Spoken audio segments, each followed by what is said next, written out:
apmeklētāji, viesi un diskusijas dalībnieki.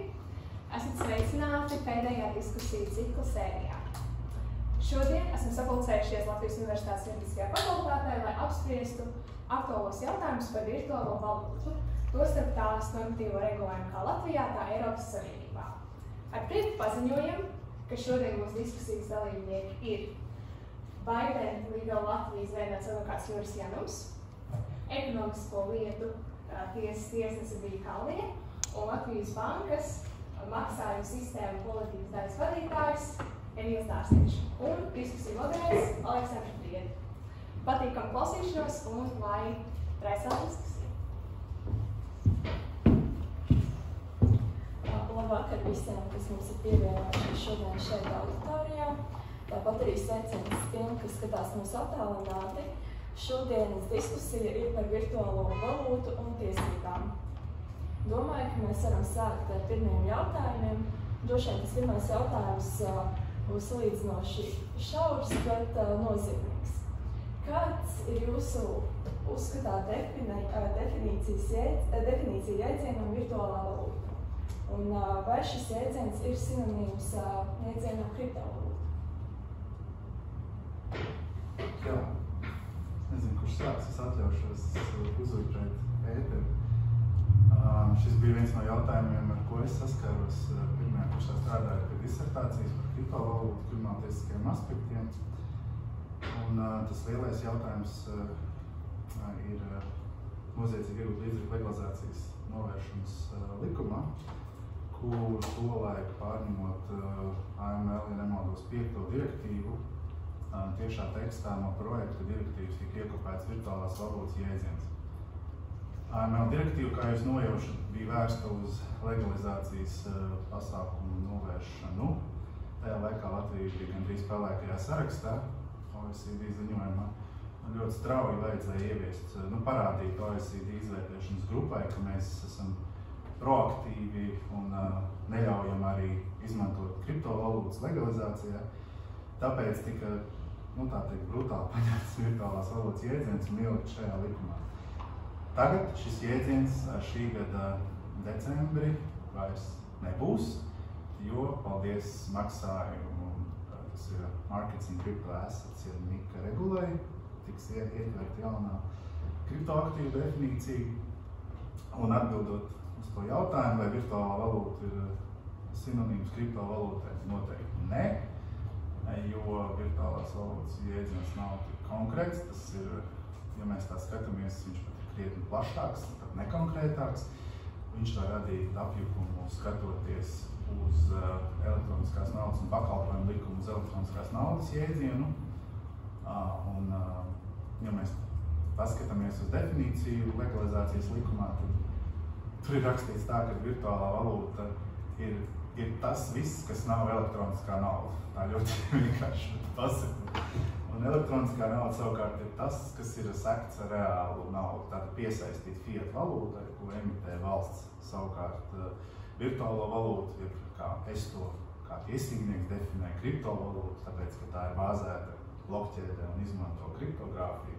Tāpēc kriptovalūta, tad kriptovalūta būtu precīzāks jēdziens, savukārt kriptoaktīvu jēdziens, ko mums ieviesīs MiCA ar šī gada beigām, tad tas atklāja mums krietni vairāk nekā virtuālā valūta, jo sākotnēji virtuālām valūtām vairāk tika saprasts tāds šaurs maiņas līdzeklis, ko izmantot aktīvs, ko varētu nopirkt par lētāku un pārdot par dārgāku tradicionālo valūtu, bet jau ir attīstījušies tādi kriptoaktīvi, un kriptoaktīvs ir plašāks jēdziens par kriptovalūtu, kas ir saucamie piesaistītie tokeni, kas ir piesaistīti pie konkrēti dolāri, piemēram, pie $1 ir piesaistīts viens USDT, ja nemaldos, tokens.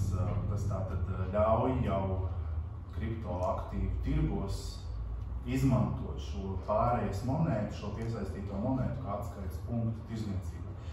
Protams, ir NFT. Es nezinu, kurš no jums kaut ko tādu mēģinājis pirkt vai skatīties, bet NFT noteikti nebūs zem virtuālās valūtas jēdzienu. Es varētu vēl gan plaši stāstīt par virtuālā valūtas jēdzienu, Bet varat pameklēt, ir forša publikācija par to, es esmu uzrakstījis. Ir vēl daži kolēģi rakstījuši. Tā kā, jā, es teiktu, ka noteikti nav sinonīms un noteikti nav pilnīgs, bet kā man savulaik aizrādīja prokuratūra, šī problēma tiks atrisināt ar mikroregulu funkciju. Es varbūt attiešos mazliet papildināt un papildināt bišķiņ tālāk virtuālo valūtu definīciju, jo tas, kas, manuprāt, ir jāsaprot, ka virtuālās valūtas viennozīmīgi nav vienādības zīme ar kriptovalūtām vai kriptoaktīviem, bet tas, es teiktu, ir tāds kā lietu sarga definīcija. Attiecīgi, virtuālās valūtas arī ietver kriptovalūtas, bet tajā pašā laikā tur varbūt apakšā daudz kas cits. Te ir jautājums atkal, vai tās ir tiešām tikai kaut kādas valūtas, vai tie ir tiešām kaut kādi tokeni, jo bieži vien naudas atmazgāšanā un terorismu finansēšanā tas arī tiek skatīts, ka tās var būt kaut kāda cita veida virtuālai aktīvi, kā pieņems virtuāls preces. Un, nezinu, tas pilds piemērs varbūt mums, kas varbūt spēlē video spēles, ir tas pats World of Warcraft, kur attiecīgi kaut kādas lietas, kas maksā vairākus 10,000 reāli, eiro vai dolāru, kas attiecīgi tiks apmaiņas nosacīts savu kā slēptā ekonomikā, kas pēc tam attiecīgi var tikt atpričots kaut kādā melnajā tirgū. Un tad atkal tā virtuālās valūtas definīcija tiek pastiepta krietni plašāk. Tajā pašā laikā zem virtuālām valūtām mēs varam skatīties centrālo banku digitālās valūtas, par ko tad tiek runāt daudz un dikti. Attiecīgi katra centrālā banka skatās pie tā, kā varētu emitēt tā saucamā publisko naudu digitālā vidē, bet tas ir atkal pilnīgi cits stāsts, un tad ir šeit vienkārši jāsaprotas vektors, kurā mēs gribam turpināt diskusiju. Es nekas cits vēl nav piebilstams, ka mēs esam tikuši galā ar jēdzienu skaidrojumu. Un ņemot vērā, ka šodienas diskusijas dalībnieki ir gan no privātā sektora, gan no valsts sektora, tad attiecīgi nākamais jautājums ir, kāda ir valsts loma un iespējas virtuālās valūtas pasaulē? Es atkal atļaušos uzurēt vērtēt. Pirmkārt, lai saprastu spēles lauku, ir fiskālā un monetārā politika. Abas divas ir cieši saistītas. Fiskālā no vārda fiskus, jeb kasa. Piemēram, mēs zinām, konfiskus nozīmē pievienot valsts kasē. Tātad konfiscēt mantu, tā nonāk valsts rīcībā. Tad fiskālā politika. Tas viss ir ar nodokļiem saistīts, nodokļu likmi noteikšanu, kas ietekmē tautsēmniecību tieši. Monetārā politika savukārt ir valsts šobrīd jau Eiropas līmenī īstenot caur Centrālo banku Eiropas, kur piedalās Latvijas banka kā ar vienu savu balsi, kas attiecās uz naudas vērtības noteikšanu. Kā mēs varam ietekmēt naudas vērtību, palielinot obligāto banku noguldījumus un nosakot Euribor likmes. Mēs esam dzirdējuši daudz ziņās par to, kas notika ar hipotekāriem kredītiem, kad Eiropas centrālā banka attiecīgi noteica to vai citu procentu likmi. Tādā veidā mēs varam ietekmēt naudas vērtību gan ar nodokļiem, tātad ar fiskālo politiku, gan ar monetāro politiku. Jautājums no tiesību viedokļa ir jāsaprot šis moments, jo principā nauda tas ir pakalpojums.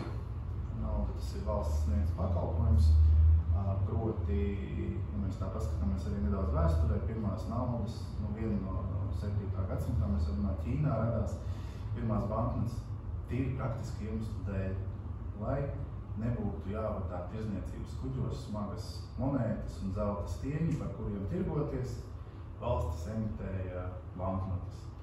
Ķīnā, piemēram, par banknošu vilstošanu varēja pat 7. gadsimtā nocirst galvu. Ja? Šobrīd, ja mēs paskatāmies no krimināla likuma prizmas, piemēram, 19. nodaļa krimināla likumā ir noziedzīga nodarījuma tautsēmniecībā, tātad varētu šķist, kāpēc naudas viltošana šajā nodaļā, tāpēc, ka šajā nodaļā ir ietverti visi noziedzīgi nodarījumi, kas apdraud valsts ekonomiku. Tātad gan privāto sektoru, gan publisko sektoru un nauda, kā monetārā politika, zināmā mērā ir valsts monopols. Bet viss nav tik vienkārši, jo naudai var zaudēt uzticību. Un tas pasaulē vairāk kārtīgi notiek. Neviena nauda nedzīvo mūžīgi, kaut kādā brīdī nauda, ja netiek sekmēta monetārā politika, vienkārši zaudē savu vērtību un valsts ir spiesta izdot jaunu naudu. Latvija to ir piedzīvojusi gan pēc neatkarības atgūšanas par slaveniem repšikiem un tā tālāk, tā saucamā Latvijas rubli uz latīm. arī jau vēlāk, piemēram, 2008. gadā Ventspils augstskolā viens ekonomists atļāvās izteikties prognozes par lata kursu, un burtiski nedēļas laikā drošības policija bija pret viņu ierosinājusi krimināllietu. Man šķiet arī aizved pat viņu uz izolātoru pasēdēt, padomāt. 90. gados Argentīnā nauda zaudēja savu vērtību. Kāpēc es par to visu stāstu? Argentīnas piemērs ir ļoti spilgts ar to, ka cilvēki Argentīnā zaudēja uzticību naudai, tāpēc, ka tā bija bezvērtīga. Iedomājieties, lai nopirkt maizi, jums tur vajadzētu atnākt ar burku kastē ar 100,000 Argentīnas naudiņām. Nu, lūk, tā vietā cilvēki sāk imitēt savus talonus. Un šie taloni baudīja lielāku uzticību par valsts emitēto naudu. Latvijā ir aizliegts emitēt kaut ko līdztekus naudai, bet interesanti parādījās virtuālā valūta, kriptovalūta, kā es labāk teiktu, un tad radās lielā neskaidrība, ko ar to visu darīt. 14. gadā Eiropas banku autoritāte, ja nemaldos, pat izplatīja paziņojumu, nekādā gadījumā turēties pa gabalu, tas ir bīstami, bet lietas ir mainījušās kardināli. Mums ir kriptoaktīva regula, Eiropas centrālā banka pasūta pētījumus un izstrādā vadlīnijas digitālajām eiro. Anglijas banka, man liekas, jau 14. gadu bija pabeigusi pētījumu par nacionālo kriptovalūtu. Pa visu to laiku vēsturiskajā Ķīnā, tas bija pirmā, kas izdomāja papīra banknotes, jau bija digitālais juaņs, lai atkal raksturot to valsts lomu, ko var izdarīt ar digitālu kriptovalūtu. Iedomājieties, ka valsts jums uzliek par pienākumu izmantot kriptovalūtu un vienlaikus ir tā, kas uztur šo te sistēmu, blokķēdi, kurā reģistrējās visi darījumi ar kriptovalūtu. Tātad, ja jūs vakarā dodaties piekdienā uz ballīti nopērkt kokteili, tad valsts blokķēdē var paskatīties un izsakot līdz konkrētajam lokālam, kurā jūs esat nopirkuši kokteili. Vēlais jautājums, vai mums tas ir ok? Ķīnā tas totāli nav ok, jo Ķīnā cilvēki tiek ranžēti pēc sociālo kredītpunktu sistēmas un atkarībā no jūsu sociālās uzvedības. Jūs varat, piemēram, mācīties vai nemācīties augstskolā, pamest vai nepamest Ķīnu, iegūt vai neiegūt darbu. No otras puses ir pozitīvi momenti. Piemēram, El Salvador bija pirmā valsts, kas atļāva līdztekus savai nacionālajai valūtai izmantot Bitcoin. Nav varbūt tā spēcīgākā ekonomika, piemēru, bet no otras puses neesmu redzējis pētījumus, kā viņi pēc šī lēmuma dzīvo. Mēs esam arī Latvijā dzirdējuši gadījumus, ka var nopirkt par kriptovalūtu, Baltika biļetes un vēl ko ne, bet principā šie visi darījumi tiek īstenot ar biržu starpniecību un patiesībā neviens šis komersants nekādus riskus neuzņemās, kāds kurs konkrētajā biržā šobrīd ir. Tas tad atkarīgs no paša patērētāja. Līdzīgi arī, piemēram, ja kāds jums stāsta par Šveici, Šveicē uzņēmumu reģistrā var maksāt nodevas kriptovalūtā. Principā tas pats stāsts, ekvivalentā vērtība biržā, un atkal jūs noteikti nevarēsiet izmantot biržas, kas būtu reģistrētas Singapūrā vai kaut kur. Jūs varēsiet izmantot visticamāk tikai kādā NATO reģiona dalībvalstī reģistrētas biržas pakalpojums, lai norēķinotos kriptovalūtā ar valsts iestādēm. Tā, rezumējot, valsts loma ir nodrošināt stabilitāti valstī, jo, ja valstī zūd galvenā maksāšanas līdzekļa stabilitāte, mums principā sabrūk visa ekonomika. Tāpēc arī valsts, piemēram, klāt bankas, kas kreditē cilvēkus, lai nenokļūtu visa valsts ekonomika. Tā īsā atbilde.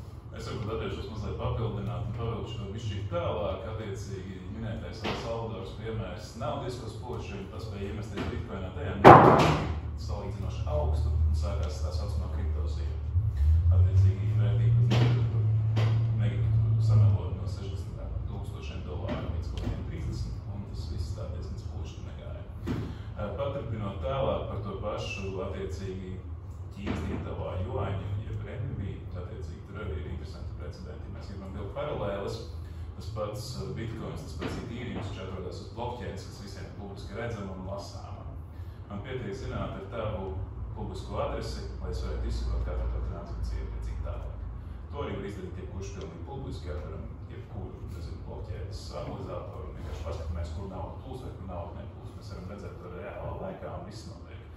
Tas arguments par to, ka valdība vai centrālās bankas var sekot digitālo valūtu kustībai, tas varētu būt iespējams. Jautājums, vai tas tiek pieļauts tehnoloģiski, attiecīgi, vai netiek izmantot savu veidu šifrēšanu un tā tālāk. Šeit mēs, protams, varam aiziet diskusijās par to, ko vispār nozīmē šifrēšana un attiecīgi kāda ir anonimizācija, privātums vai pseidonimizācija un viss tā tālāk. Bet, kā mēs zinām, attiecīgi pagaidām Eiropā, piedodiet, man nav tiesiskais fons, bet attiecīgi es pieļauju, ka Eiropas kaut kādas savu veidu tiesību normas, kā tāpat datu privātums, GDPR, whatever, diezgan labi tiks galā ar to, ja kāds kādā mirklī mēģinās kaut ko brīčot vai attiecīgi skatīties iekšā, kas notiek pirms centrālo banku maksājumu sistēmās, tāpat tās ir kriptovalūtu pērki, nav pērki, bet kurš no malas var redzēt, kas tur notiek, kas tur iekšā darbojas. Tas ir viens. Ja mēs skatāmies, pieļaujot beidīgi slaveno Kanādas gadījumu ar Kanādas tālbraucējiem, kur attiecīgi tika dots valdības lēmums, bet rīkojums nosacīt iesaldēt kontus, tad mēs šeit varam skatīties, ja tas notika ar parastiem banku kontiem, pieļauj, ka tas ir pat viegli notikt ar kriptoaktīvu kontiem, jo visbiežāk tā pieeja notiek ar biržām. Pieļauj, ka lielai daļai nav augstiem maciņi, kurus viņi apgroza, un pēc tam, lai arī tomēr tos līdzekļus apgrozīt, tad ir jāieslēdzās iekšā kaut kādā daļā blokķēdē. Tas par to. Tāpēc te ir krietni interesantāki aspekti jāskata, ja mēs skatāmies uzticību starp, centrālām bankām vai digitālajiem aktīviem, kriptoaktīviem. Tas pats Ethereums ar savu forku, attiecīgi, ja viņiem ir gadījums, kad vienkārši to jātaisa, attiecīgi Ethereums tika nosacīti uzlausts, un tajā brīdī radās divas tā saucamās patiesības. Attiecīgi, viena patiesība bija tāda, ka bija tā kā iztērēta tā saucamajā double spendingā liela daļa tokenu, Ethereum tokenu, vienā blokķēdē, un liela daļa lietotāji turētāji nebija to mierā. Tad attiecīgi radās divi blokķēdes, attiecīgi aizgāja divi nosacīti pilnīgi virzieni, kur bija divi nosacīti dažādi Ethereum. Un tad tas sākās dilemma, attiecīgi. Tāpat tās par Bitcoin tiek runāts, ka tīri teorijā viņš nav apgāžams, jo viņš tā kā darbojas uz algoritmu. Bet, nezinu, noteikti pasaulē kaut kur kāds maģiskā veidā iegūst 51% datorjaudas, nosacīt teorijā modeli var atrast. Attiecīgi var rakstīt savu noteikto patiesību Bitcoin blokķēdē, tas attiecīgi var tikt savā veidā atrast. Jautājums, vai tas ir iespējams, tas ir pilnīgi cits stāsts. Bet, tur ir jāskatās nosacīt, es teiktu, ir jābūt paralēlas. Kā mēs uztraucamies? Mēs uztraucamies no publiskās sektora, no varas iestādēm, tad ir jautājums, ko mēs darām. Tas tā vienkārši doma brauc tālākajā diskusijā. Tas varbūt ļoti pavisam īsi, jo jautājums bija par to, kāda ir valsts loma virtuālās valūtas jomā. Es domāju, ka to var noteikt skatoties pēc tā, kas ir virtuālā valūta un ko ar to var darīt.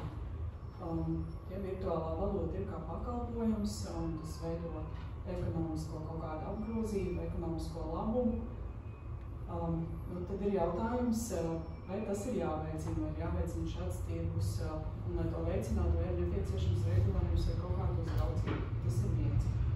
Otrs, tā noteikti ir mantiski novērtējama lieta, ka tad attiecīgi personai ir īpašuma tiesības uz šo lietu. Un varbūt, ka ir valstī jānodrošina, lai šīs īpašuma tiesības uz mantu netiek kādā veidā aizskartas. Tad vēl viena lieta, kas jau iezīmējās kolēģi teiktajā, ir par šīs virtuālās valūtas izmantošanu noziedzīgiem mērķiem. Un droši vien tā arī ir valsts joma vai lauciņš, kur iejaukties, lai nodrošinātu, ka šī virtuālā valūta vai kriptovalūtas netiek izmantotas noziedzīgos nodarījumos. Un ja mēs arī skatāmies uz to, ko Eiropas Savienība dara, un ko kolēģi jau bija minējuši, kas ir Latvijā ieviests, tas primāri par šīm virtuālajām valūtām un kriptovalūtām mēs šobrīd runājam saistībā ar noziedzīgu nodarījumu novēršanu un apkarošanu. Tā kaut kā īsumā. Paldies. Vēl ātrs jautājums jautājums nedaudz jau tika ieskicēts. Kādi ir virtuālās valūtas plusi un mīnusi? Mēs varam paņemt tādu, vienkārši salīdzināsim virtuālo valūtu maksājumus, kripto maksājumus instant payment, kas mums Latvijā ir, jeb ziņmaksājumiem, kas mums Latvijā ļoti labi strādā. Attiecīgi, kredīta pārvedums nav pārvedama viens personas pie otras 10 sekundžu laikā maksimums. Ja tas nenotiek 10 sekundžu laikā, tad ir visticamākais kļūt sistēmā, un tad attiecīgi sistēma nestrādā tajā mirklī, kas ir diezgan maz iespējami, jo parasti tā saucamie aptaimie pieejamības laika 99,9996%. Ja mēs skatāmies blockchain, bet Bitcoin virzienā, bieži vien tās transakcijas aizņem vairāk laika. Un vairāk laika mums aizņem dažādi iemesli dēļ. Attiecīgi, pirmais, kas to diktē, visticamākais transakcija apjoms. Tad ir mazāk līmeņa transakcija, tu gaidīsi mazāk reizes, ka tā transakcija tiek validēta. Attiecīgi, ja ir lielāka veida darījums, tad tu gaidīsi tomēr, ka tev vairākas reizes transakcija validē. Tas nebūs sekundžu jautājums, visbiežāk. Tas arī varbūt nebūs minūšu jautājums, tas atkarīgs no tā, cik bieži šī blockchain tiek izmantot un tā tālāk. Te atkal ir jautājums par tā saucamo efektivitāti, efficiency, cik daudz ir par resursus patērē, visu pārējo. Šeit mēs atkal varam diskutēt par to, cik maksājuma sistēmas tagad patērē un tā tālāk, un visu pārējo. Bet nevēlti visbiežāk tā saucamie Bitcoin mineri atrodas valstīs, kur ir ļoti lēta elektroenerģija, kas pagaidām. Vismaz agrāk tas bija ļoti populārs Stāna valstīs, Kazahstāna, Uzbekistāna un tā tālāk, tur attiecīgi enerģija ir salīdzinoši lēta, un tur varētu to visu vienkārši lēti mainot. Negribu atsaukties uz veciem skaitļiem, jo tagad tas stāsts ir palicis bišķīt labāks. Arī Ethereums ir gājis efektivizācijas virzienā, attiecīgi patērē mazāk energoresursu transakciju veikšanai, kas ir ļoti labi. Un es domāju, ka tas īstenībā ir diezgan tāds kā pareizais virziens tajā visā, ka mēs dodamies, tas kopā arī valkās ar MiCA regulu, attiecīgi Markets in Crypto Assets, ka tas tā kā parāda, ka sabiedrībai ir interese par kriptoaktīviem. Un attiecīgi gan ECB, gan Eiropas komisijas var domāt šajā virzienā, ka tomēr kaut kādā savā veidā lietotāji ir jāpasaka, vai šis laukums ir jāsāk tomēr skatīt arī tādā, tomēr regulējuma aspektā. Jo tad pašam, kad mēs pieskārāmies terorismam, vai projām pasaulē ir ļoti daudz kripto biržas, kas ļauj pierģistrēties tajās, neizjot savu KYC. Attiecīgi, viņiem nav jāveic KYC pārbaudes, un spilgti vienmēr Ziemeļkorejas hakeriem patīk uzlauzt biržas, un pēc tam viņas atkašot ārā šādās biržās, ka netiek veic tādas pārbaudes. Ja? Ko nozīmē atkašot, vienkārši konvertē šo Bitcoin uz fiatu. Tas ir diezgan spilgts piemērs. Tādas dzīvās kripto transakcijas realitātē, visticamākais, tas pats Bitcoins, es nesaku, esmu izmantojis vienās atvaļinājuma laikā, mēģinot norēķināties pārā par algu. Attiecīgi, tas interesantais piemērs ir tāds, ka tādai mazai darījumam, tur arī ir uzticības pamats. Jā, attiecīgi, es tev pārskaitu, tur 4 eiro par to algu, tad tu jūs saņems. Bet tur arī ir tā, ka, attiecīgi, var kaut kas notikt, un tas darījums var neierakstīties blokķēdē, jo, attiecīgi, nezinu, kāds tur ir pieņems noslēpts nākamo bloku vai tā tālāk. Un tie gadījumi visādi interesanti teorijā, jā. Tāpēc tas ir jāpatur prātā. Ja tas ir karšu maksājums, tad visbiežāk tāpat karšu skaņums stāvēs aizmugurē ar apdrošināšanu, ja tas ir kredīta pārvedums, ja kaut kur ir tas nodrošināts, tā kā attiecīgi ir point of sale, tas tomēr notiks ātrāk. Tā kā, katrai lietai ir savu plusu un mīnusu. Ja mēs vēlamies norēķināties ar kripto, mēs neesam izpauduši savu publisku adresi, mēs tur varam diezgan ilgi, pseido anonīmi maksāt, līdz brīdim, kad mēs atdaramies vai pret biržu, kam ir jāveic KYC vai nav, un tad attiecīgi ir atkal nākamajā aspektā, vai tā birža zina, kas jūs esat vai nē. Tā kā, es teiktu, ka katrai lietai ir savs pielietojums. Manuprāt, mēs vismaz veicām nesen pētījumu par to, kā Latvijā tiek izmantot kriptoaktīvi, tie visbiežāk tomēr tiek izmantot tādai nosacīti spekulācijai, attiecīgi kā investīciju rīks, mazāk kā maksājuma rīks. Es gribētu sākt ar tādu jautājumu, kurš no jums ir redzējis Kriminālās ekscelences filmu? Ir kāds redzējis? Tiešām neviens nav redzējis, Ok, noskatieties. Kriminālās ekscelences fonds ir viens no pirmajiem bankas projektiem, kas kolektīvās finansēšanas ietvaros spēja savākt līdzekļus filmēšanai. Ļoti foršs projekts, tāds viens no skaļākajiem, pilotu projektiem Latvijā. Nebija vēl tajā brīdī pieņemts kolektīvās finansēšanas likums, nebija direktīva kolektīvās finansēšanas. Vienmēr sakot, doma ir tāda, ka mazie investori, mazie ieguldītāji var samest naudu kaut kam lielākam un kaut kas liels labs var notikt. Žēl bija arī krāpnieki tajā laikā Latvijā. Investio, piemēram, kas tur teica, mēs attīstīsim nekustamos īpašumus, tev tikai jāmaksā piečuks, desmitnieks, simtnieks. Mēs tur Baltkrievijā attīstīsim liels projekts. Diemžēl nesagāja.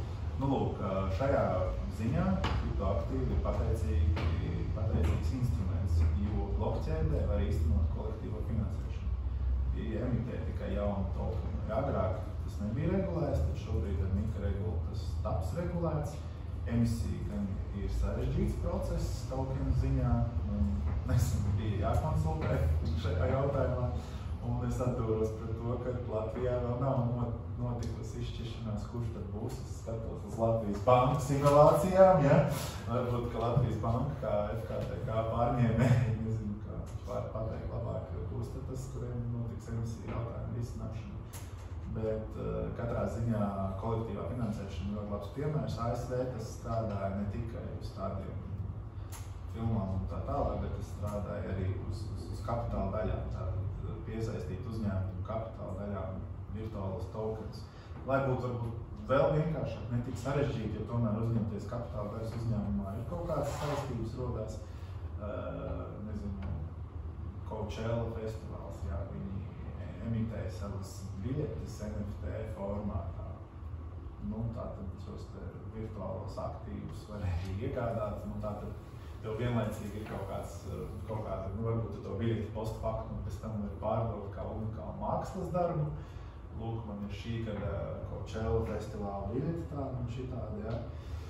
Tad tas varbūt tādi pozitīvie piemēri, bet varbūt, es negribu teikt negatīvie piemēri, bet šajā aspektā būtu varbūt jāpatina filmu nedaudz atpakaļ vēsturē, manuprāt, kā radās tā virtuālā valūta. Ja jūs tagad tā ierakstīt Wikipēdijā, jums pirmais izlaka Bitcoins, ja, bet Bitcoins akurāti nav tā vēsture un arī Bitgolds nav tā vēsture. Jātim filmos manu dzimšanas gadu uz 88. gadu, kad ASV satricināja privātuma skandālu, proti National Security Agency bez tiesneša atļaujas nodarbojās ar netiesas sankcionētu cilvēku izsakošanu. Tādā ziņā, ka tas, kas tagad mūsdienās ir katram sakara operatoram, ir jānodrošina piekļuves punkts, lai valsts drošības iestādes varētu noklausīties telefonu sarunas tikai tiesneša atļaujā, gan jāsaka. Tolaik, ja tas bija terorisma drauds, tad ASV valdības šī aģentūra noklausījās telefonu sarunas. Un IT cilvēki ļoti jūtās aizskaitināti, ka IT tehnoloģijas tiek izmantotas, lai aizskartu cilvēku tiesības uz privāto dzīvi. Jūs varat palasīt par skandālu Room 6418. Un šī skandāla ietekmē Massachusetts Tehnoloģiju institūtā, kur sagatavo vadošos programmētājs inženierus ASV un pasaulē. Viens no pētniekiem uzrakstīja tādu kriptoanarchistu manifestu. Tas moto viņam bija, jūs kaut ko līdzīgi jau dzirdējuši, bet moto bija tāds, ka rēks vajā mūsdienu moderno pasauli, kriptoanarhijas rēks. Tātad šajā manifestā pētnieks ietvēra tās tēzes par to, ka ir jāizmanto tehnoloģijas, lai slēptu privāto dzīvi. Tas kaut kādā ziņā sasaucās ar to, par ko mēs runājām, nedaudz pieskārāmies, par potenciālo kriptovalūtu anonimitāti. Ja mēs runājam par Ķīnas piemēru, varbūt, ka grūti būs to nosaukt par anonīmu, ja mēs runājam par privātajām kriptovalūtām, un kamēr jūs neesat atklājis savu maciņu adresi un ka jūs to lietojat, tā būs anonīma. Ja jūs izmantosiet biržas, tad biržas, vismaz rietumu pasaulē reģistrētās biržas veiks jūsu klientu izpēti, jūsu pasas dati tiks nodot policijai, un Latvijā ļoti veiksmīgi tie tiek nodot, un veiksmīgi jūsu kriptomaciņu biržās tiek iesaldēti un konfiscēti, nepareizi, arestēti un realizēti, bet par to nedaudz vēlāk. Un tad attiecīgi, negribu teikt, ka mīnus, bet tas stāsts vēl, ka vēsturiski bija vēlme aizstāvēt tiesības uz privāto dzīvi, kas nesaraujami ir saistīts ar tiesībām uz īpašumu, bet no otras puses tēzē, ka, kā ja tu neko pretiesisku nedari, tev nav par ko baidīties. No otras puses, man ir tiesības uz privāto dzīvi un darīt, ko es vēlos, un nav jāprezumē, ka visi pilsoņi ir kaut kādi negodprātīgi. Ja varbūt vienkārši cilvēks negrib, lai valsts, vai es nezinu, vēl kāds zina viņam kriptovalodas maciņu adresi, un kur viņš iegādājās salu brīvdienas. Ja, tāda viedokļa, tas tādā vēsturiski ir šis te privātuma aizsardzība. Nevelti kripto no grieķu valodas nozīmē, kriptos ir slepens, slēpts. Tātad ne tikai kriptogrāfiski nošifrēts, izmantojot tehnoloģijas, bet ir tāds, es sargāju savu privātumu, manu darīšanu, kur es pērku Airbaltu biļetes vai vēl ko ne. Yeah. Paldies. Nedaudz pieskarsimies tiesu varai sistēmai. Kādas ir bijušas Eiropas Savienības tiesas vai Eiropas cilvēktiesību tiesas atziņas attiecībā uz virtuālo valūtu vai saistītām lietām? Tas ir ļoti labs jautājums. Saprotu, ka adresēts man. Es nepārstāvu nevienu no šīm divām tiesām, bet pavisam citu līmeņu tiesu. Pirmkārt, ir jāsaprot tas, ka šie virtuālās valūtas un kriptovalūtas jautājumi ir salīdzinoši jauni. Un arī ir kāds tiesiskais regulējums, par ko mēs varam runāt Eiropas Savienības līmenī, ir salīdzinoši jauns, kas ir noticis pēdējos gados. Tas arī ietekmē to, kādas lietas nonāk līdz tiesām. Šodien pirms diskusijas Eiropas Savienības tiesas oficiālajā mājaslapā es mēģināju sameklēt pēc atslēgu vārdiem virtuālā valūta vai kriptovalūta kādas lietas, ko tur vispār var atrast. Un patiesībā šobrīd Eiropas Savienības tiesā ir bijusi tikai viena lieta. 2015. gadā Hedquist C264/14. Un lietas būtība bija tāda, vai pakalpojumu sniedzējiem, kurš nodrošina bitcoin maiņu pret valūtu vienā vai otrā virzienā, vai šis pakalpojums ir uzskatāms par pakalpojumu par atlīdzību, vai tas ir apliekams ar pievienotās vērtības nodokli. Un tad šādā kontekstā, kādā bija uzdot jautājumu, Eiropas Savienības tiesa to arī vērtēja. Pirmkārt, Eiropas Savienības tiesa pateica, ka šādi pakalpojumi ir pakalpojumi par atlīdzību, bet par PVN piemērošanu pateica, ka šādi pakalpojumi ar PVN neapliekās pēc PVN direktīvas. Un savukārt citas lietas, kur parādītos šie atslēgas vārdi, diemžēl neatradu. Un savukārt par Eiropas cilvēktiesību tiesu es pat nemeklēju, bet esmu drīz pārliecināta, ka droši vien nekādi aktuāli spriedumi šobrīd tur nav. Domājot par Eiropas cilvēktiesību tiesu, droši vien būtu arī jādomā, kādā kontekstā vispār jautājumi par kriptovalūtām vai virtuālajām valūtām varētu tur nonākt. Un droši vien viens no griezumiem varētu būt tiesības uz īpašumu kontekstā. Tad tas nav nekāds noslēpums, ka tiesības uz īpašumu visu lietu prioritātes sarakstā Eiropas cilvēktiesību tiesai ir diezgan zema salīdzinot ar dažādām citām pamatiesībām. Līdz ar to, kamēr mēs Eiropas cilvēktiesību tiesā sagaidīsim kaut kādas atziņas par virtuālām valūtām vai kriptovalūtām, es domāju, ka varētu paiet ilgāks laiks. Un savukārt attiecībā uz Eiropas Savienības tiesu mēs jau runājām ar Evilu pirms diskusijas, ka labi, tagad ir šī viena lieta, bet šeit Eiropas Savienības tiesā mēs varētu daudz drīzāk sagaidīt kādus jaunus spriedumus un jautājumus saistībā jau ar kolēģi pieminēto jauno regulu par Eiropas kriptoaktīvu tirgiem. Viņa daļai jau stāsies spēkā šī gada vasarā, un, ja nemaldos, arī decembrī, un ko līdz sāksies piemērošana, noteikti radīsies jautājumi, un šīs lietas varētu nonākt līdz Eiropas Savienības tiesā. Es bija paturpinātu šī Hedquist lieta. Eiropas Savienības tiesā mainīja un atbildēja uz daudziem neskaidriem jautājumiem. attiecībā uz to, vai ir jāmaksā nodokļi un kādu nodokļi. PVN, jā, izrādās, ka ir jāmaksā, vismaz valsts ieņem dienestu to spriedumu pēc tam interpretēt tā, ka ir jāmaksā. Ja tu... Varbūt, nezinu, pēc nāks. Jā, nu, es domāju, tā nointerpretēja, bet tā ideja ir tāda, ka jautājums ir, vai jūs esat spekulants, vai jūs esat virtuālās valūtas racējs, ja? Kurš tur fermu mājās. Un tad mainās tas attiecīgi, vai jums ir jāmaksā uzņēmuma ienākuma nodoklis, vai jums ir jāmaksā iedzīvotāju ienākuma nodoklis no kapitāla pieauguma, ko jūs iegūstat spekulāciju rezultātā. Ja jūs esat birža, kas tur nodrošina starpniecības pakalpojumus, nu tad bet es gribētu nedaudz tomēr oponēt par ECT.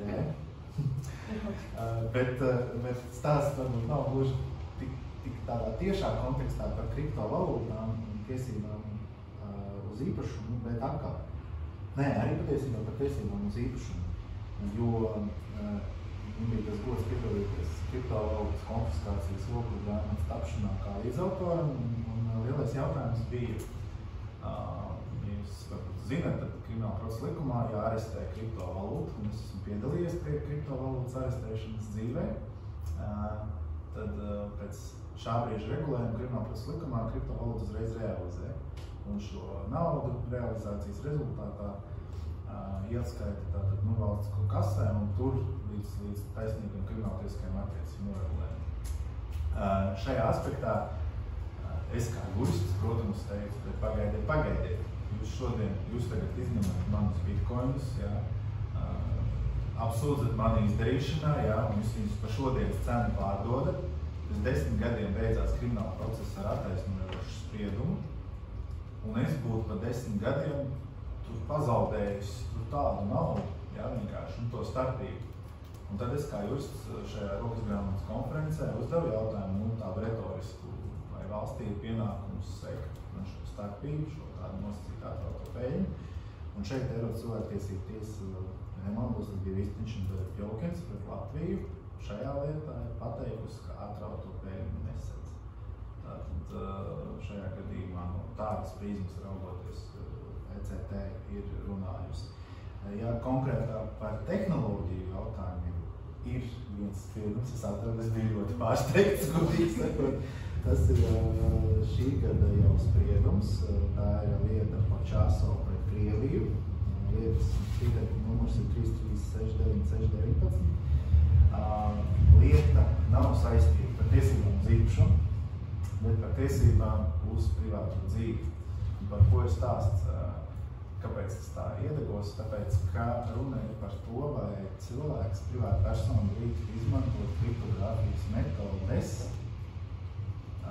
saziņai. Tātad plašākā kontekstā atkal mēs atgriežamies pie tā stāsta par privātumu. Ja? Krievijā tas būtu īpaši sensitīvi, lai valsts tev nevar izsekot, lai tu, piemēram, vari tur, nezinu, opozīciju organizēt, tev vajadzētu drošus saziņas kanālus. Nu, piemēram, Telegram nav vairs īsti drošs saziņas kanāls, jo tātad Krievija arī tur privāto grupu nosacīja Telegramā atvērt un lasīt. Varbūt pat lasa un glabā.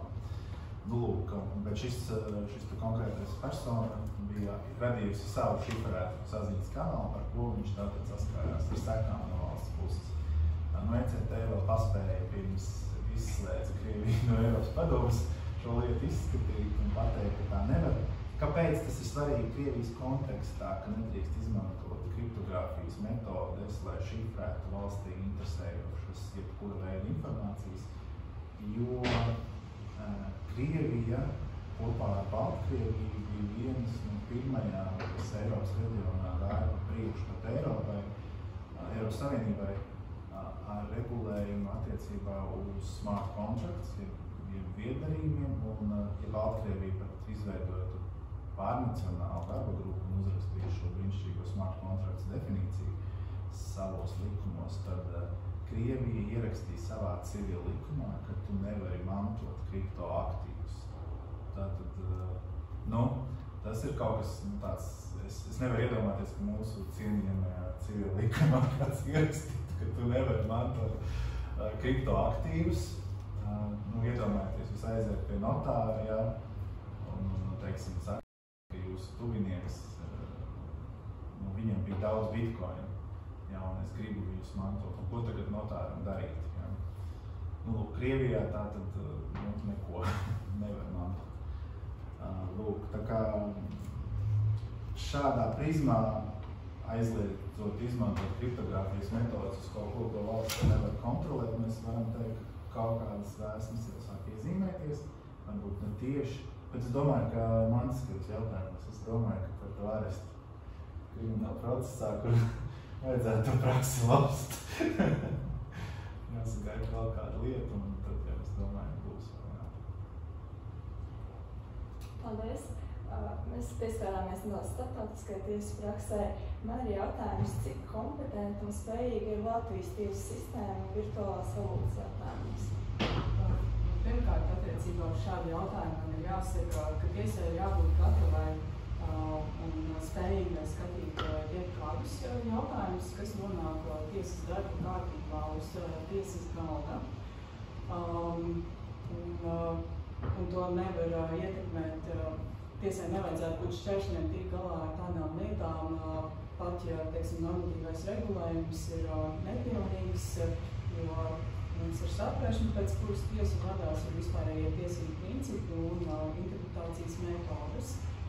Ja konkrētāk par kriptovalūtām varu visus nomierināt un teikt, ka tiesas redzes laukā šādi jautājumi ir, un ekonomisko lietu tiesas tiesneši un darbinieki ir izgājuši apmācības un arī regulāri piedalās dažādos semināros, kas tiek piedāvāti. Es arī zinu, ka noteikti citās tiesību aizsardzības iestādēs policija ļoti pievērš uzmanību spējai atklāt noziedzīgus nodarījumus, kas ir saistīti ar kriptoaktīviem. Viņus apmāca metodēs, kā identificēt, atrast, izsekot darījumus. Līdz ar to, nu, jā, tā būtu īsumā droši vien man atbilde. Es teiktu, ka tiesām milzīga loma bijusi vēsturiski kriptoaktīva, vispār kriptovalūtu jomā, jo Dienvidkorejas lietā par bērnu pornogrāfijas tīklu atklāšanu, kuras izplatītājs bija Dienvidkorejā bāzēts personāžu. Tieši tiesa bija tā, kas iedeva definīciju, kas tas ir kriptovalūta un vai to vispār var izņemt, jo pirmā instance pateica, mēs nezinām, kas tas ir, mēs to nevaram konfiscēt. Apelācija pateica, nē, kur ir kaut kāds tirgus vērtība, mēs varam to kaut kā nodefinēt, identificēt un ar to rīkoties. Latvijas tiesām arī milzīgs kompliments, jo vēl pirms legalizācijas likumā bija ietverts virtuālās valūtas jēdziens. Latvijas Pārdaugavas tiesa šķiet, tagad jau Rīgas pilsētas tiesa, spēja uzlikt arestu un nodot, man liekas, pat ne tikai uzlikt arestu, man liekas, ka viņi nokonfiscēja pirms tiesas stadijā. Un nebija nekāda regulējuma, ko darīt ar to virtuālo valūtu. Un rīkojās saskaņā tādu vispārējo praksi un bija likums par valsts ieņēmumu dienestu un valsts ieņēmumu dienests. Tieši tāpat kā Amerikas Savienotajās valstīs federālais maršala dienests izsolīja šo 0,019, kaut kāds 3–4 tūkstoši eiro vērtība, tā bitcoin bija. Bet stāsts nav par to tīri, ka tika radīts brīnišķīgs mehānisms, tad praksē viņš izveidojās ļoti kvalitatīvs, manuprāt, es teiktu, tas labākajiem amerikāņu standartiem. Vēlāk tas viss, protams, mainījās, notika iekšlietu un finanšu ministrija vesela cīņas un uzvarēja iekšlietas, tagad nodrošinājuma valsts aģentūra glabā šos makus, no kuriem tiek realizēta, arestētā kriptovalūta. To veiksmīgi dara sadarbībā ar ekonomisko noziegumu apkarošanas pārvaldu valsts policijā, kas ļoti veiksmīgi izmanto Eiropola instrumentus. Viņiem ir pat pieejami moduļi attiecīgajās kriptovalūtu biržās, līdzīgi, teiksim, ka mēs varētu uzreiz no policista kabineta abstrakt runājot iesaldēt kontu biržā. Bet tā, lai raksturotu praksē, jā, tas reāli notiek, reāli notiek arī jau krāpšanas ar kriptovalūtām, notiek strīdis par dažādiem darījumiem, tiek izmantotas kriptovalūtas. Jūs varat arī neviļus kļūt par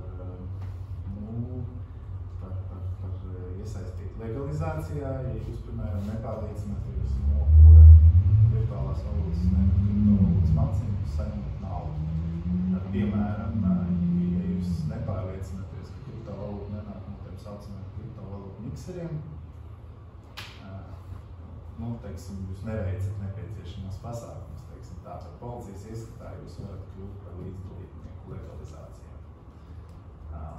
Vai arī, principā legalizācijā, jo normāli taču cilvēku nevajadzētu iegūt kriptovalūtu no kriptovalūtu miksera, vai ne? Bet vai tad jūs zināt, kam pieder mikseri un kāda ir miksera adrese, tas varbūt tāds diskusija jautājums, bet interesanti. Protams, nevajag to visu tikai noziedzīgā prizmā raudzīties, arī valsts ieņēmuma dienestam kaut kāds nodokļu intereses tajā jautājumā. Visbeidzot, Latvijas banka, kas, man liekas, milzīgi darbu dara, lai skaidrotu, kas tas ir ar inovācijām un tā tālāk. Ir arī pozitīvs. Paldies. Gadījumā, ja pēc šīs diskusijas, kas no mūsu klausītājiem jūtas iedvesmots un pats vēlas iesaistīties šajā virtuālās valūtas nozarē, kādi ir tie pirmie soļi, ar ko sākt, kā sākt un ko ievērot, lai šī darbība būtu tiesiska un atbilstoša? Es teiktu, jautājums ir, ko jūs gribat darīt. Man šis jautājums tā kā interesi ir forši, bet ko tu gribi darīt? Ja tu gribi rakt, praktiski teikuši nav jēgas. Šobrīd šis tirgus ir aizsists, gan jau kolēģis minēja Vidusāziju, viss tur augstie kalni, kur vajag mazāk dzesēšanas, vai Islanda, kur ir termo, šitie stacijas un viss.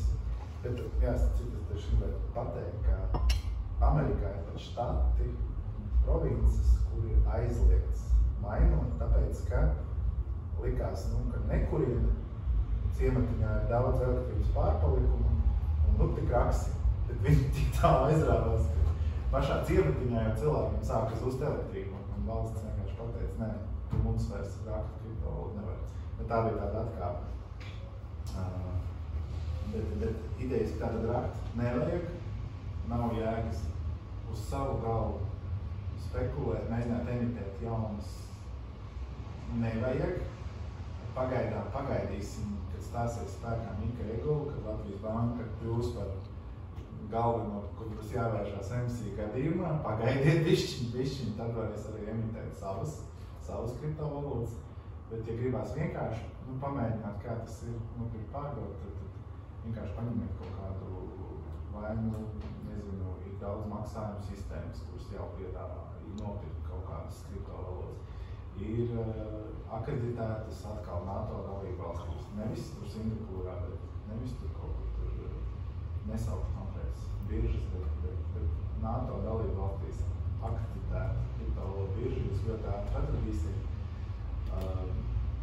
Jo viņu mājaslapā būs akreditācijas tas licences papīrs, redzams, atrodam kaut kā saiti uz autoritāti vidējiem. Un vienkārši šajās biržās var ļoti viegli reģistrēties, pārskaitījums visticamāk caur Igauniju, vai es nezinu, Angliju, uz šīm biržām, ja jums pēkšņi rādās, ka jāpārskait uz kaut kādu Singapūru vai vēl kaut ko, tas ir sarkanais karociņš, ka šitā birža nebūs īstā. Un arī jūsu bankai varētu nepatikt, ja jūs pēkšņi sāksiet pirkt kriptoaktīvus biržās, kas nav NATO dalībvalstīs. Jums banka var atsūtīt vienkārši pieprasījumu, paskaidrot, kāpēc jūs pērkat tieši šajā biržā. Nebūtu, kāpēc jūs skaidrot tieši uz šo trešo pasaules valsti kaut kādu naudu šobrīd. Ar visticamāk jautājumu, teiksim, vai jūs, piemēram, nevēlaties iegādāties kriptovalūtu vai nopirkt kaut ko nelegālu. Tāpēc droši pamēģiniet maksājumu sistēmas, rietumu pasaulē reģistrētās labs veids, no kaut ko nopelnīt. Ir pat biržas, man liekas, kurās notiek jaunu kriptovalūtu emisijas, un uz jaunu kriptovalūtu emisijām, ja jums ir laiks, īsā termiņā, kādus dažus 10 eiro var nopelnīt īsā termiņā. Bet atkal, ja jums ir laiks ar to nodarboties. Tas diezgan aizraujošs process. Var pamēģināt šodien kļūt par investoru. Es varbūt rekomendētu mazliet drošāku vidi, attiecīgi gribēs vienkārši paskatīties uz maksājumiem. Ir ļoti viegli pieejams arī blokķēžu tā saucamās testa platformas, kur attiecīgi ir fountaini, kur var ģenerēt tokenus un pēc tam jūs vienkārši transferot, attiecīgi sauksim to par spēļu naudu. Attiecīgi jums nekas pašam nav jātērē, jūs atverat savus mācības, viņi visbiežāk bieži vien atrodas jūsu digitālas ierīces, to izdarīt virtuāli, to izdarīt ar datoru. Tātad jūs vienkārši varat pieprasīt testa tokenus un pēc tam arī jūsu blokķēdē varat redzēt to transakciju. Funkcionē viņi diezgan līdzīgi, attiecīgi, tad ir jautājums, ko jūs gribat izdarīt ar to. Paldies. Vairāk piebilstams nav, tad nākamais jautājums. Mēs tomēr atrodamies juridiskajā fakultātē. Šeit ikdienā stāv apkārt gan esošie, gan arī topošie juristi. Kāda izglītība, zināšanas, prasmes ir nepieciešams, lai jurists būtu kompetents virtuālās valūtas jautājumos?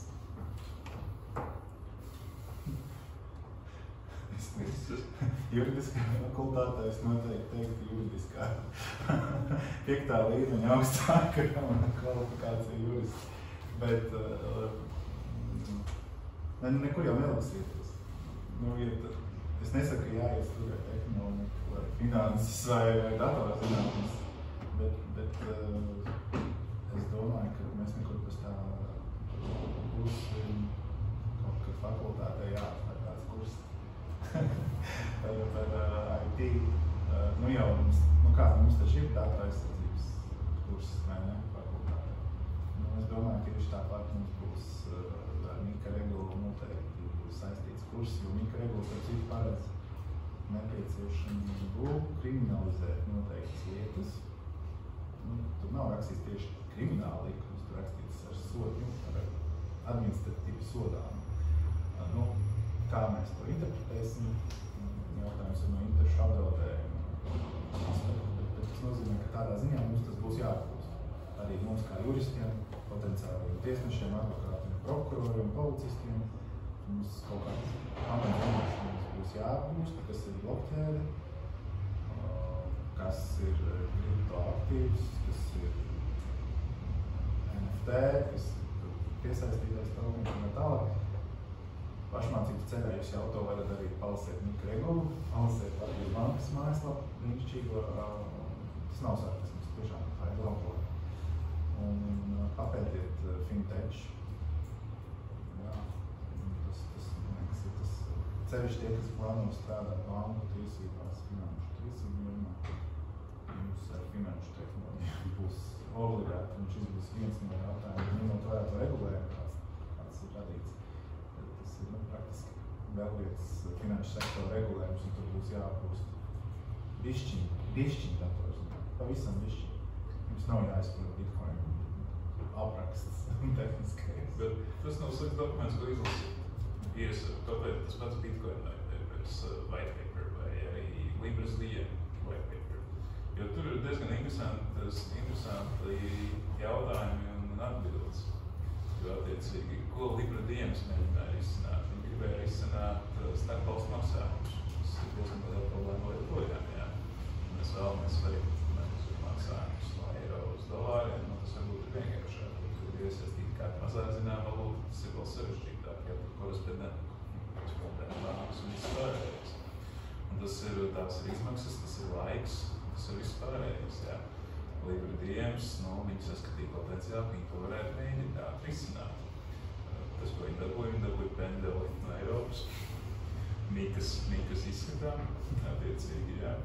Ja tā to var nosaukt, tad atkal, te ir tā cīņa. Te ir tā cīņa noturēt tā saucamā finanšu stabilitāti un tos grožus par monetāro politiku un dilemmu ar lieliem globālajiem spēlētājiem, kas varētu mēģināt šo visu finanšu stabilitāti ietekmēt.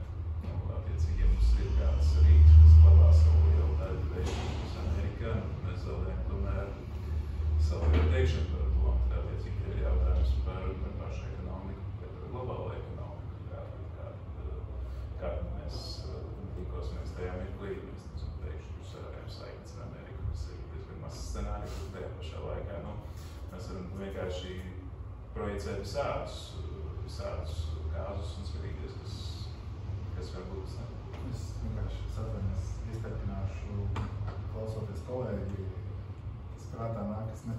Gruzijā pirms gada apmēram uzmanību piesaistīja īpaši bankomāti Gruzijā. Kriptovalūtu bankomāti. Kāpēc Gruzijā uz katru stūri ir iespēja pārvērst kriptovalūtu vietējā valūtā vai dolāros?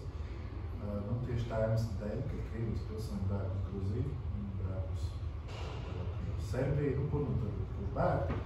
Viņi nevar vienkārši lidmašīnā iekāpt ar koferi, un viņi arī nevar no sava Alfa banka vai kur kāda banka, viņiem ir komercbanka Krievijā, vienkārši hops, pārnest naudu uz kādu lielu, uzticamu Eiropas banku. Jautājums, vai viņi vispār Eiropā kontu kāds atvērs vēl šobrīd. Ko viņi dara? Viņi izved šo naudu kriptovalūtā. Abstrakt sakot, izved, viņi nopērk kaut kādu bitcoinu, aizbrauc uz Ameriku, aizbrauc uz Serbiju, aizbrauc uz Gruziju. Gruzijā es vienkārši tik spilgti tas atmiņā palika. Tas tā kā mums tas, Svetbanka automāts vai, sēd uz katru stūri, tad tur uz katru stūri ir kriptovalūtas automāts. Tas ir tas piemērs, kad jautājums ir vēl, kas šo servisu nodrošina, ja Latvijā tā būtu, tad šis servisu sniedzējs paiet zem sankciju likumu un tur būtu drošības policija klāt vienā setā vienkārši. Man būtu ko darīt, bet tas cits stāsts. bet ideiski te ir tā globālā situācija, kas ir. Ja mēs esam rietumu pasauli, šobrīd ir Krievija un ir Ķīna. Tas konteksts, te ir tāda privāta kriptovalūta, kas kaut kādā ziņā pagaidām spēja apiet šīs robežas un transformēties. Viņi var tikt izmantot tiesiski, cilvēkiem bēgot, meklējot patvērumu, bet viņi varbūt izmantot arī pretiesiski. Maksājot par narkotikām, maksājot par ieročiem, maksājot par cilvēku tirzniecību un vēl visu kaut ko.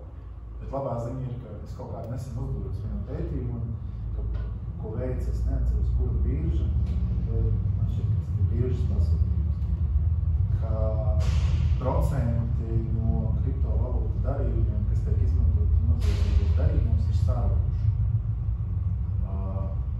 Es gribētu teikt, ka tas ir pateicoties Eiropas regulējumu, tas ir pateicoties Amerikas skrūvju ieviešanai. Kaut kādā ziņā tas sevi ir attaisnojis, raudzīsim, kas būs nākotnē. Varbūt, lai rezonētu par to, kādas zināšanas ir nepieciešamas juristiem, lai spētu strādāt ar virtuālām valūtām. Pirmkārt, pilnīgi piekrītot kolēģiem, nedaudz ir jāsaprot šī tehnoloģija, kā tas darbojas, un to tādā vispārīgā līmenī droši vien diezgan viegli noskaidrot, noskatoties kādus izglītojošus video YouTube. Un tad otra puse ir tas normatīvais regulējums. Labā ziņa ir tāda, ka šobrīd pārāk daudz tā nav, līdz ar to, lai ar to iepazītos un saprastu, nebūtu jāpatērē pārāk daudz laika. Bet, protams, tad uz savu pašiniciatīvu ir arī jāsako līdzi aktualitātēm, kādi jauni normatīvi akti tiek pieņemti, kādas jaunas lietas nonāk Eiropas Savienības tiesā, un varbūt kādām lietām, kas nav tieši tikai par šīm kriptovalūtām vai virtuālām valūtām, vai citās lietās izdarītas atziņas, var attiecināt arī uz šādiem darījumiem vai pakalpojumiem. Uzreiz no Netflix. Es te speciāli atvēru. Ir laba filma par Quadriga FX skandālu Kanādā. Netflix filma Trust No One, The Hunt for the Crypto King. Manuprāt, tāda ļoti šīs dienas diskusijas kontekstā atbilstoša filma. Ja jums vispār interesē kaut kādas finanšu lietas, tad tur atradīsiet manīgas klēņus, uzreiz izliksim vēl kaut kas, bet tieši par kriptovalūtām Trust No One, The Hunt for Crypto King, tā ir tāda Pašrīklā. Bitcoin. Jā. Tur jums uzreiz izmetīs saistības. Jā, bet attiecīgi tur vienkārši viņus. Tāpat pieminētā Bitcoin ļoti labi ir jāapraksta ICO, Initial Coin Offering, tā saucamos. Un tur bija tā, ka kaut kā, man šķiet, 2017. gadā tas viss sākās tādā lielā apmērā, un tad tur sākās tā, parādījās tā, kas ir reāli kaut ko nodrošina. Attiecīgi, tur bija kā, kurš kādu principu izmantoja, jo vairāk šie coini piederēja, jo bija lielās valstiesības mehānismu attīstību, bieži vien tā kā pozicionēt kaut kādu produktu attīstību. Tad Bitcoin ļoti labi pastāst par to, kā tur šie vieni no ICO emitentiem ļoti smuki spekulēja gan ar to, kas ir viņu CEO, gan ar to, kas viss notiek un vispārējo. Bet tas, ko es varbūt vēlos rezumējot kopsavilkot pateikt, ir tas, ka nav tā, ka tur ir tikai viss ļauni un slikti. Tas pats pieminētais NFT. Jā, mēs esam redzējuši daudz interesantus precedentus. Pieļauju, ka kāds arī ir dzirdējis par Latvijas precedentu, ja jūs ierakstīsiet internetu pārvaldu, kā is art a crime. Tad attiecīgi te būs diezgan interesants piemērs par vienu latviešu mākslinieku, kas ir ģenerējis attiecīgi NFT un arī Septā Koms, un tas bija diezgan interesants precedents. Tad to var papētīt, bet vienkārši, ja mēs abstrahējamies no tādām, nezinu, kā ieguldījuma instrumentiem vai kaut kā tam līdzīgu, piederība NFT ir ļoti laba lieta. Kaut kas līdzīgs, ko dara Baltics, bet kaut kādā citā aspektā, ka blockchainē var redzēt jums piederošos plainīs, ja mēs runājam vienkārši skaidros piemēros. Tad tie ir tādi, ka mūsu piederības vai lojalitātes karte, un tas pats varētu strādāt viņus, nezinu, man prātā nāk ļoti labs piemērs ar koncertu biļetiem. Attiecīgi, es jums varu digitāli pārdot drošā veidā koncertu biļeti, un jūs zināt, ka es viņu neesmu pārdevis vēl kādām 4 personām. Tas ir viens no tādiem piemēriem. Te jautājums ir, kāds ir vēlās attīstīts, cik tas ir viegli izdarāms, cik tas ir maksāt kā pakalpojums. Ja Amerikā ir privātie pakalpojumi nodrošinātāji, kas to nodrošina, tas pats Ticketmaster ir pieņemsim. Nesinu, spils piemērs NBA sezonas spēļu biļetes. Viņas izlaiž vienā noteiktā laikā, cilvēki mums nopērk un aiziet otrreizējos tirgus. Tas ir tā, ja skarbā realitāte, tas tā notiek. Mums sākt ar dziesmas svētkiem. Jā, tāpēc tur ir sava veida potenciāls un tur ir sava veida šarms tajā visā iekšā. Tā kā nav tā, ka tur ir tikai sliktais, vienkārši ir tā, ka tur ir jāprāt atrast, kas ir tas labais un ir jāmēģina, teiksim tā, abstrahēties no tas sliktā. Paldies! Es domāju, ka uzdodot šo jautājumu, es jau klausoties atbildes, sagatavoju savu galvā tādu kā Netflix nākamo playlistu. Un man arī, personīgi no manis, man ļoti patīk ideja par to, ka mums varētu kādu kursu izveidot. Un tiešām studenti varētu apgūt, ko tiešām padziļināt par virtuālo valūtu un ar to saistītiem darījumiem. Iepriekšējā diskusija šī cikla ietvaros bija par nodokļiem. Attiecīgi man arī ir jautājums. Vai un kādi nodokļi tiek piemēroti kriptovalūtām Latvijā? Es teikšu, ka nodokļi tiek piemēroti. Ir pat valsts ieņēmuma dienestā skaidrojušies materiāls, jums ir padziļināti interesanti papētīt, bet tā ļoti vienkāršot sakot, no visvienkāršākā gadījuma, ja jūs nopērkat un pārdodat, tad jums ir pienākums maksāt iedzīvotāju ienākumu nodokli no kapitāla pieauguma. Atkarīgs, protams, no jūsu aktivitātēm, respektīvi, cik lieli un apjomīgi jums šie darījumi būs. Kāpēc es to stāstu? Jo jums tie darījumi ir nelieli, ja nemaldos 1000 eiro ir tas slieksnis, respektīvi 1000 eiro jūs peļņāt dabūjat. Tātad līdz 1000 jums būs reizi gadā, tas jādeklarē. Ja jums tie apgriezieni ir ceturkšņu griezumā jau tādi, tad reizi ceturkšņi būs deklarācija jāiesniedz. Un iespējams, ka pat varbūt jāreģistrējas kā saimnieciskās darbības veicēji. Un tādā gadījumā jāsako līdzi, vai jūs apgrozījums nesasniedz gada griezumā to slieksni, tad jums jau jāreģistrējas kā APV maksātājiem. Bet es neesmu par šo aspektu tik daudz droši. Jo tad atkal jautājums, vai jūs komercializēsiet to, ar ko jūs nodarbojaties, vai jūs akurāti jau sākat, teiksim, piedāvāt, akumulēt. Atkal jūs nevarēsiet to darīt bez attiecīgo instanču atļaujas, akumulēt līdzekļus un spekulēt par šiem līdzekļiem, jo tad jums vajadzēs atkal atļauju galvot. Vai nu Latvijas bankā nākotnē raugoties, vai nu atkal Latvijas kā elektroniskās naudas iestādē. Bet no tāda viedokļa tad spēlē parādās arī uzņēmuma ienākuma nodoklis un PVN. Tātad PVN, UIN, INN un ienākums no kapitāla nodokļa. Tie tādi atslēgas nodokļi. Bet nebūs jūs tie visi nesatraucies. Parastam cilvēkam, visticamāk, būs ienākums no kapitāla pienākuma, tie 20% no šīs peļņas, jā. Paldies. No manas puses man vairāk jautājumu nav, mēs esam iekļaujušies laikā. Varbūt kādam no klātienē esošajiem klausītājiem ir kāds jautājums. Visi pērk Ja nav... jā, lūdzu. Jā, man ir jautājums. Jūs pieskarāties par to mantošanu un mantošanas jautājumu. Man ienāca prātā jautājums, piemēram, kad atklājas mantojuma masa, tur ir skaidrs sadalkā ir norādīts, tā kā pieder cilvēkam konts, radiniekiem, viss tā kā parādās, ja viņi par to nezin, cik katru summu. Kā, piemēram, ja ir tiešām kādi kriptoaktīvi un neviens nezina, ja zina kādu procedūru, vienkārši iet pie notāra, viņš vai viņa varbūt pat arī, kā valsts kontrolē šo te aprīķu mantojumu. Es domāju, notārs, kāds advancēts notārs varētu radīt precedentu, bet paldies par jautājumu. Man radās patiesībā attēls atmiņā, es tur biju piezīmējis savu ierakstīt.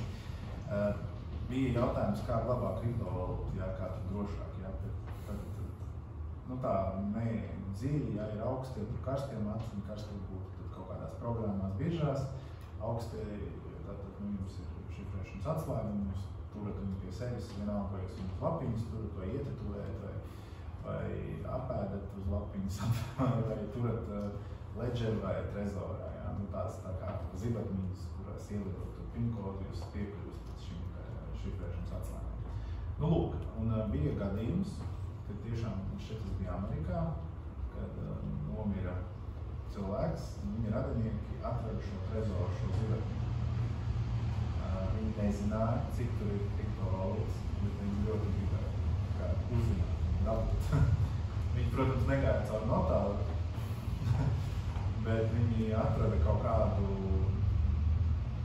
inženieri, datorzinātni, inženieri elektronikā, man šķiet viņa YouTube kanāls, man liekas, ka var atrast par to video, kur viņš šo visu stāstu stāsta, un viņš kā inženieris elektronikā tehniski šo trezoru atkodē un dabū šo šifrēšanas atslēgu. Jautājums no tiesiskā viedokļa, vai mēs to atzīstam par mantojuma masā ietilpstošo, pēc cilvēku nāves ar to rīkojamies. Ja mēs paskatāmies pēc analoģijas ar bankām, tad mums ir krimināla likuma pants par svešu maksāšanas līdzekļu par tiesisku izmantošanu vai krimināla atbildību. Jautājums ir krimināla likuma tvērumā, vai kriptovalūta būs maksāšanas līdzeklis. Elektroniskās naudas un pakalpojumu likuma izpratne nebūs. Legalizācijas likumā ir rakstīts, ka virtuālā valūta nav maksāšanas līdzeklis, bet tas ir maiņas līdzeklis. Tātad tā ir kustama lieta civil likuma izpratnē. Jautājums tad, vai tā ir bezsaimnieka manta pēc nāves?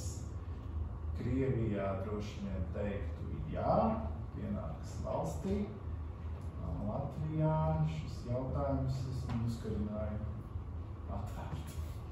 Nezinu, man nav, es nezinu, ko policija darītu, ja kāds uzrakstītu, teiksim, ja kāds radinieks šādā veidā, kā es atrakstīju piekļuvi šai kriptovalūtai, vai atrast, neobligāti uzkopot trezoru, bet atrast jūsu frāzes, lai apkodētu jūsu maciņu jūsu seifā pēc nāves.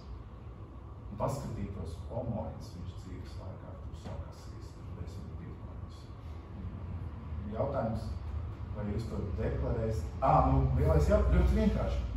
Jums taču vienā brīdī šie 10 bitcoini būs jāpārvērš fiat valūtā. Un jums vienkārši banka, kad jūs sāksiet saņemt pārskaitījumus, pajautās. Tev ir alga, tur es nezinu, 2000 mēnesī, un tev pēkšņi 10 bitcoini ir pārvērst, no kurienes tev tik liela ienākuma ir. ko tu esi nodarbojies. Un visticamāk jums banka iesaldēs kontu, nodos informāciju valsts cienījuma dienestam, sāksies krimināla process, viņš šo naudu norestēs. Un tālāk jūs nāksiet pie kāda no advokātiem, un droši vien mēs tad kopā meklēsim kaut kādas skaidrojumu šai kādas situācijai, kam tas pieder. Bet droši vien tā īsā atbilde, rezumējot, būtu tāda, ka civila likumu, ja mēs skatāmies, nav nekādu šķēršļu, lai mēs uz šīm kriptovalūtām varētu skatīties kā uz mantojuma masas daļu, jo tā noteikti ir manta, kā jau Juris skaidroja, tā ir mantiska novērtējuma, un to droši vien tehniski vienā vai citā veidā arī var sadalīt. Jā, tad sanāk problēma ir tāda, ka kā piekļuva, tad jā, šī piekļuva ir, piemēram, māsa zina visus paroļus, viss tā kā var pie notāra prasīt kaut kādu izrisinājumu, lai saņemtu pareizi. Droši vien, ka notārs jums iedos kaut kādu apliecinājumu to rīkoties. Labāk zina, ja tas būs kādā biržā akreditētā, tad jūs tālāk ar mantojuma apliecību dosieties ar pieprasījumu šo biržu. Nodot jums kaut kādas konta tiesības, līdzīgi kā tas būtu bankā. Principā tā, galvenais tad izmantot tā, kā mēs nonākam pie tā, kāds uzticams biržas. Neizmantot Singapūras biržu, droši vien, ka viņi nespētīs notāru apliecību. Bet, drīzumā tāds varētu rādīties vairāk, un arī Nikas tvērumā attiecīgi var būt komercbankas. Tā kā mēs potenciāli varam sagaidīt komercbankas, kas nodarbojas ar kriptoaktīvu. Tas, protams, ir atvērts jautājums, vai komercbankas to vēlēsies darīt, vai viņas skatīs kāds viņus vai draudus.